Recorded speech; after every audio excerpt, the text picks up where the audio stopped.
Over 150 international organizations urge Biden to close Guantanamo prison on its 21st anniversary.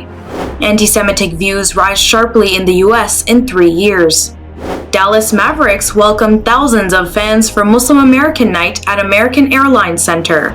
OIC to send delegation to Afghanistan for talks on women's rights. British Muslim minister performs prayer at Jerusalem's Al-Aqsa Mosque. Halal cosmetics market expected to hit over $162 billion by 2033.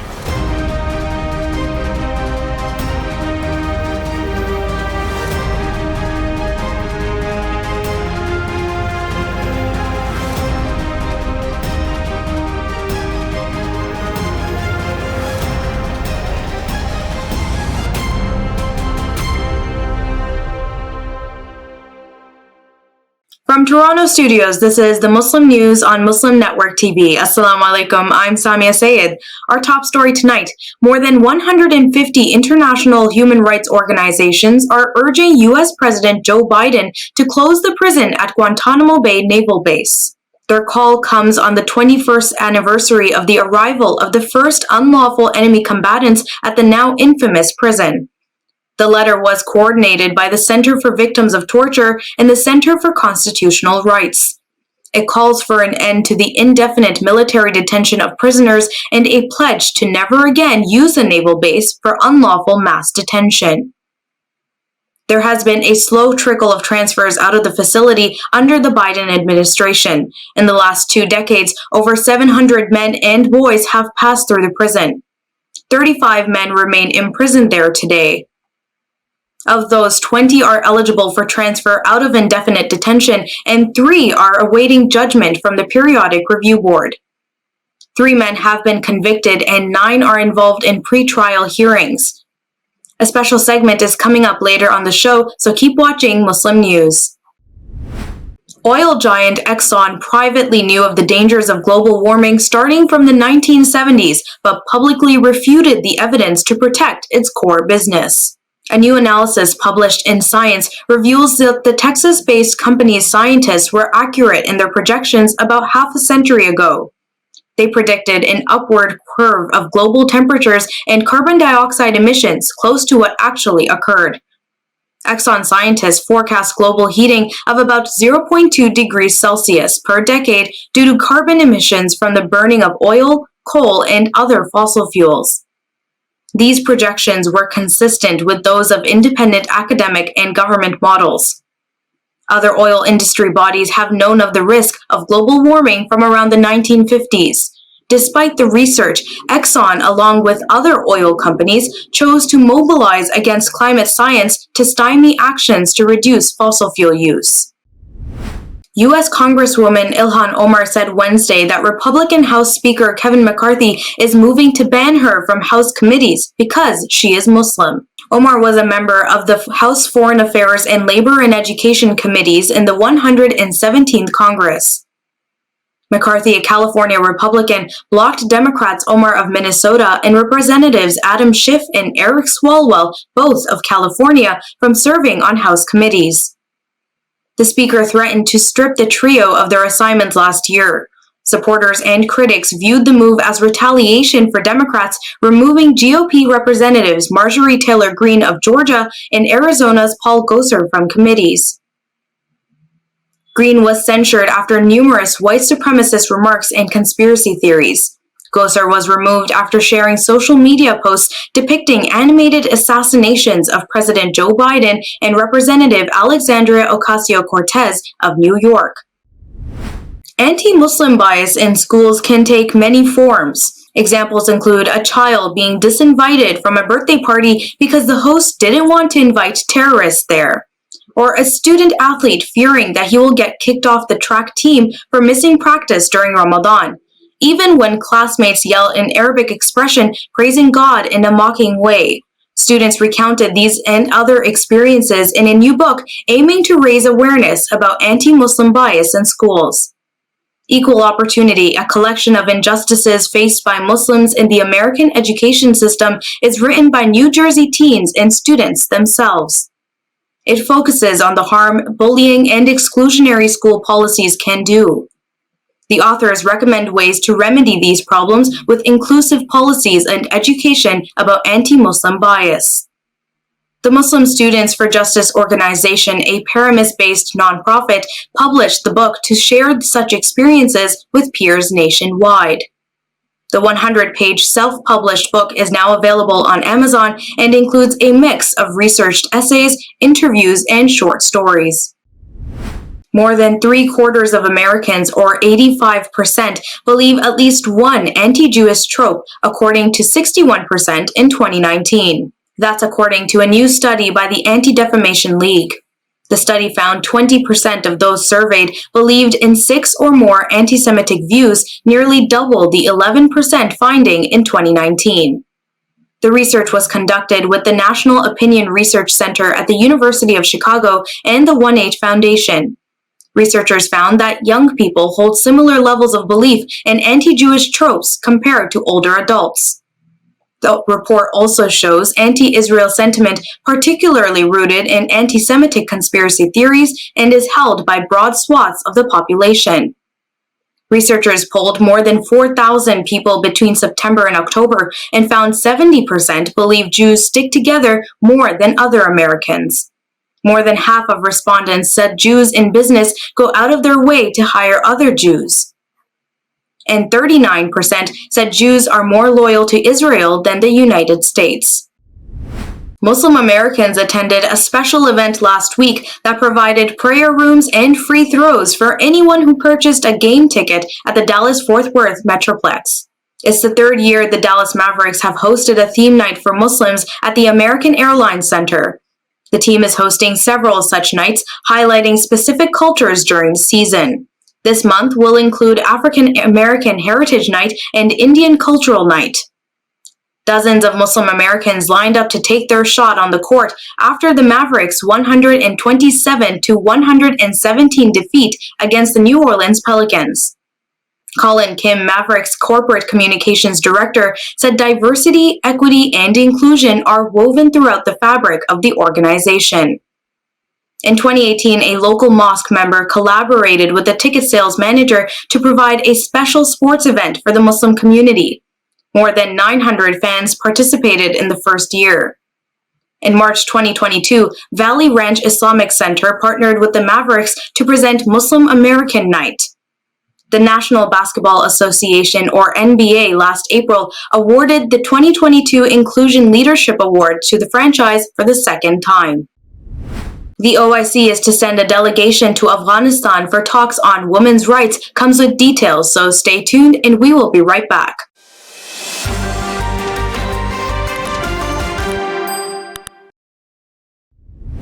Welcome back. The Organization of Islamic Cooperation plans to send a delegation to Afghanistan for talks with government officials on women's rights to education and employment. The Jeddah-based group voiced concern over restrictions imposed by the Taliban-led government on Afghan women. OIC Secretary General Hussain Taha said the dialogue will focus on measures depriving Afghan girls and women of their basic rights in social justice. Turkish Foreign Minister Mevlut Çavuşoğlu held meetings with his counterparts from Muslim countries on the latest developments in Afghanistan.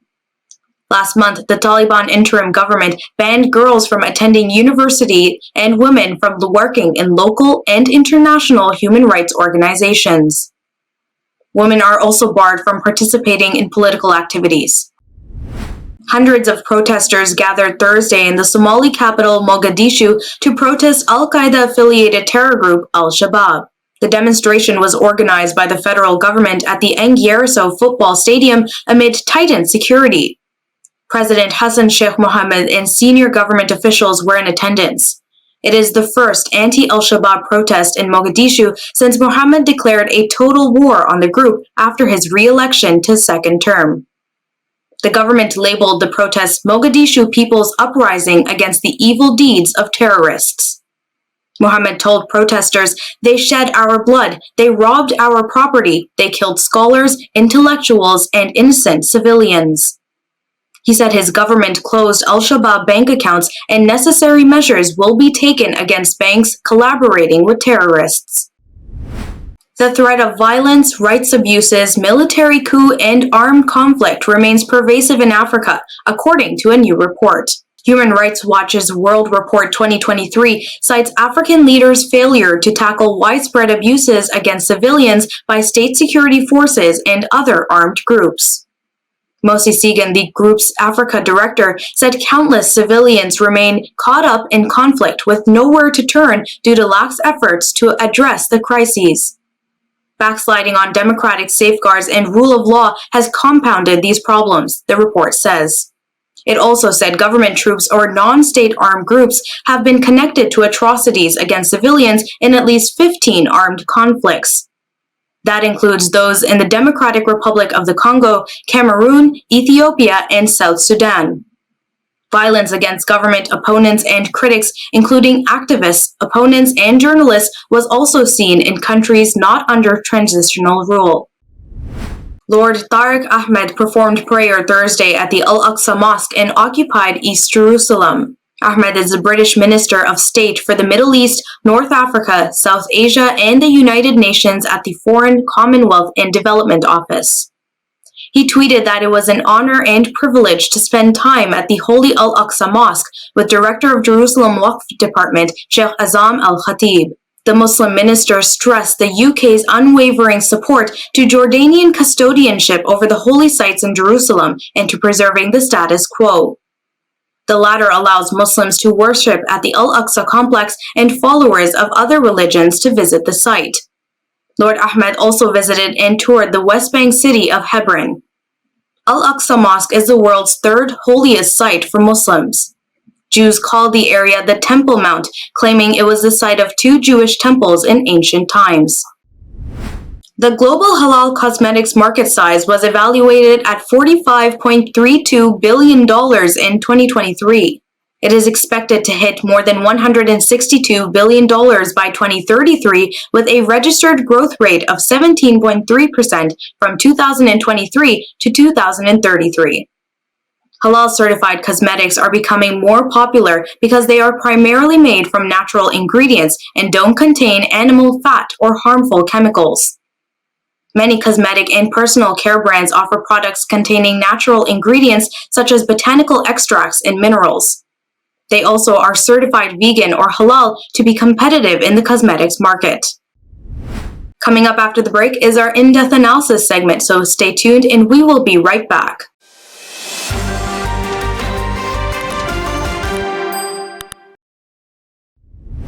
Welcome back. To discuss the call to close Guantanamo Bay Prison, let's go to Edward Ahmed Mitchell. Over to you, Edward. Thank you, Saamiyah. Bismillah, alhamdulillah, wassalatu wassalamu rasulullah. We now move to a discussion of Guantanamo Bay. What is the latest at the prison facility located in Cuba? How many inmates are there? Is the Biden administration going to return them to their home countries? And what can people do to help ensure that this stain on American history comes to an end? To discuss this and more, we're very happy to have our special guest with us, Aliya Hussain. She's the Advocacy Program Manager at the Center for Constitutional Rights, where she manages CCR's advocacy campaigns on indefinite detention at Guantanamo, the profiling of targeting of Muslims, Arab, and South Asian communities, and accountability for torture and other war crimes. Aliya travels to Guantanamo regularly to meet with CCR's clients there. So she has a lot of information about what's going on there, and we're very happy to have her here. Thank you so much for joining us. Thanks so much for having me and spotlighting this issue. Absolutely. So first, tell us what is the current status of Guantanamo Bay? What's going on there right now? Because I think, awareness of this comes in waves and then disappears. So how many prisoners are there? What's the Biden administration doing? Just what's the current status? So this past Wednesday, January 11th, Guantanamo turned 21. So it's been open for 21 years. Currently, 35 men remain detained. 20 of them are actually cleared for release, which means all relevant agencies with the U.S. government have said that they no longer need to be detained at Guantanamo, but they're still there because they have not yet been transferred.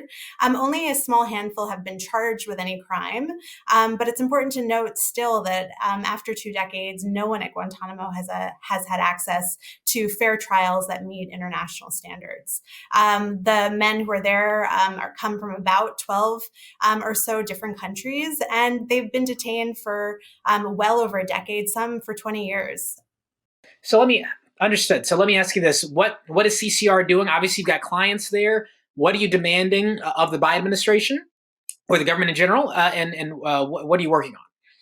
Yeah, so the Center for Constitutional Rights has been working on this issue since Guantanamo has been open for 21 years. And we've used litigation, advocacy, communications work to really make sure people don't forget that Guantanamo exists. As you mentioned earlier, it comes in waves. Some people think Guantanamo is closed. Some people don't even know what Guantanamo is. So, we do a range of things. We're still litigating cases in federal court. We're also supporting litigation in the military commission system, and we're doing a lot of advocacy work. And I mentioned advocacy work because that's what I do. Recently on Wednesday for the anniversary, we organized a virtual rally with former detainees, advocates, both who work on Guantanamo and who work on related issues. There were rallies all over the country, some in cities across the world, where people have basically stood up and said, this is not okay. Guantanamo has to close. CCR was also part of a really incredible effort where over 150 organizations based in the US and abroad wrote a letter to President Biden, basically saying, it's time to close Guantanamo. And, you asked the question, what's Biden's plan? I think it's clear that President Biden wants to close Guantanamo, but we're really at a point where actions need to speak louder than words. We're halfway through his first term, and he's done very little. And, ultimately, it's too little, and hopefully it won't be too late. There's still time to do a lot. Ultimately, he needs to expedite transfers. He's only transferred 5 people in the last 2 years. These were all men who went home to their home countries who were able to, but a number of men at Guantanamo can't go home. Many of them are from countries like Yemen.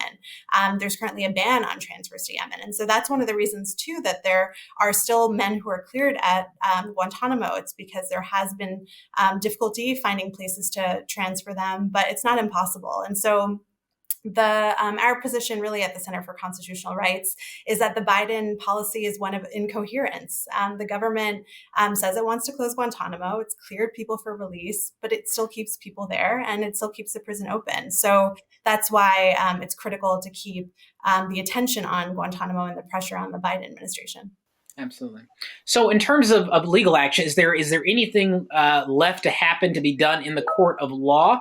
Or is this now just a matter of diplomacy and finding a place to send these people? Or is there some legal action that is on the table that could get some of these people released and transferred out of Guantanamo? For a majority of the men at Guantanamo who are not in military commissions proceedings, it's really just an act of political will that can get them transferred. It's working with the State Department, Department of Defense, to really just line up countries to receive these men, including some countries that should ask for their citizens back, but also third country resettlements. There are a small number of people who are in the military commissions. That's about a dozen people. And public reporting has shown that perhaps plea negotiations are a way forward for some of them. I think ultimately, yes, there are some cases that are active, and it's important to find ways to resolve those. And ultimately, it's our position that Guantanamo needs to close and people need to be transferred. And there are easy cases to start with, and that's really the way forward to pick up momentum. Understood. If people want to help and support this effort, what can they do? Yeah, there's so much to do. Thanks. It's such a great question. This is an issue that ultimately affects all of us because of what it symbolizes in this country and ultimately the world. And so it's been heartening to see people follow this issue, but there are things you can do. There are petitions online. I know Amnesty International has a petition that people can sign urging Biden to close Guantanamo. And something, that I think is so critical is there are a lot of stories told by the men themselves, especially now that so many men have been released. In the prison's entirety, it has held 779 men. So hundreds of people have been released, and they're able to tell their own stories. So I would recommend that people read those books, watch those films and documentaries. Mansour Adafi is one former detainee that does a lot of public speaking, writing, and advocacy. Same with Mohammed Uslahi. Really hearing directly from impacted people and sharing their stories and learning from them is one way. And then it's really to just keep learning and sharing and taking action. So there will be, hopefully, inshallah, moments where there are transfers, there's momentum. And it's important for members of Congress and other decision makers to hear from people in the US who say, this is great, I support this issue. So there will be moments of engagement, and there are opportunities online, especially as we speak, to learn more and stay involved, and also to follow organizations like the Center for Constitutional Rights and others who are doing this work. Now, final question to you. You're in a unique position, which is you actually get to visit Guantanamo and seeing your clients there. Can you just tell us what it's like there? What's the process to travel there? I understand it can be very difficult. What's the environment like there, and what condition are they in? Obviously, there was torture happening at Guantanamo. I assume that has come to an end given the spotlight that is now on the center. But tell us about your experience traveling there and what the life is like for the prisoners there. It's really surreal to travel to this military base, largely because there's still so much that is not known publicly about it. And so to have to really be able to see firsthand what goes on there, I consider it a privilege and frankly a responsibility to come back and tell people about what I'm seeing and what we're doing. The torture, as people sort of understand it from the movies, from the early kind of Bush years, no longer exists. But we have to remember that these people who are at Guantanamo are survivors of that torture, and they have not had the rehabilitation necessary, the medical care necessary to recover from that, and they're still detained. And ultimately, 20 years without charge, without knowing if and when you'll ever be released, is a form of psychological torture.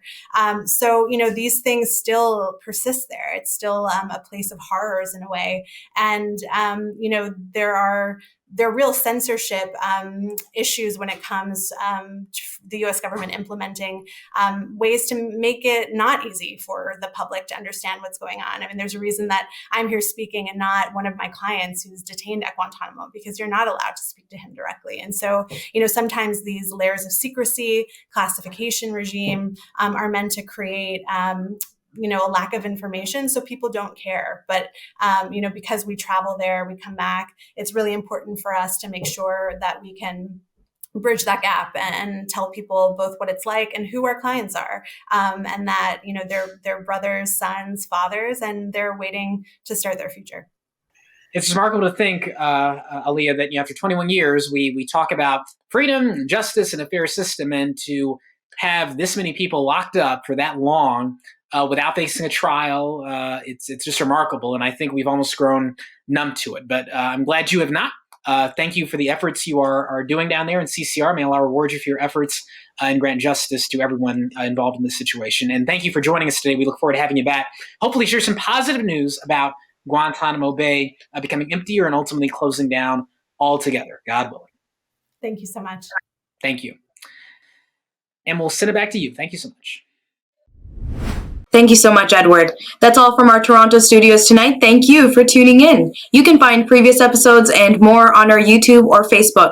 For more content, keep watching Muslim Network TV or visit muslimnetwork.tv. Assalamu alaikum and good night.